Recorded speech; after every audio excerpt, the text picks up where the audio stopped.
Friends, welcome to Shanti talks. Friends, ఈరోజు నేను గుత్తొంకాయ కూర చేద్దాం అనుకుంటున్నాను.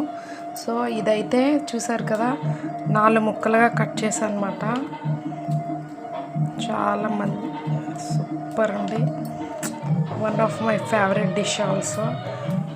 తర్వాత టమాటీ, ఉల్లిపాయలు ఇది మిక్సీ పట్టాను.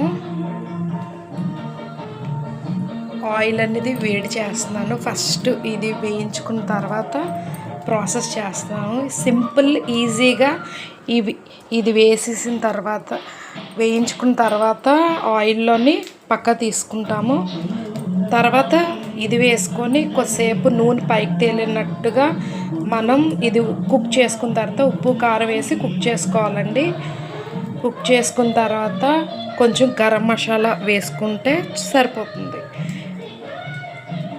సింపుల్ కరివేపాకు, పచ్చిమిరపకాయలు కొంచెం వేసుకుంటే చాలా బాగుంటుంది.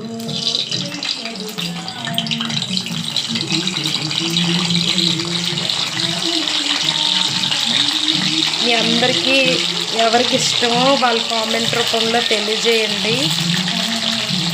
చూస్తేనే కడుపు నిండిపోతుంది.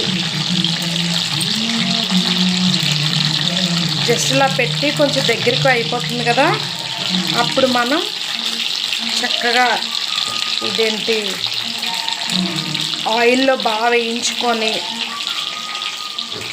తర్వాత ఇది మళ్ళీ ప్లేట్లోకే తీసుకోవాలండి. తీసుకున్న తర్వాత దీన్ని కొంచెం ఆయిల్ పైకి తేలేలా ఉప్పు కారం వేసి వేయించుకోవడమే. ఇదిగోటండి కర్రీ అయితే మాత్రం చక్కగా జీడిపప్పు అది వేసి ముద్దకూరలా చేసామన్నమాట. సూపర్గా ఉంది. ఇంకా జీడిపప్పు ముద్దకూరలా చేసాము. సూపర్గా ఉంది కదా, టేస్ట్ అయితే అదిరిపోయిందండి. Thank you so much for watching. ఆత్మ నమస్తే. లైక్ చేయండి, షేర్ చేయండి, సబ్స్క్రైబ్ చేయడం అస్సలు మర్చిపోకండి. Please share your friends and family to.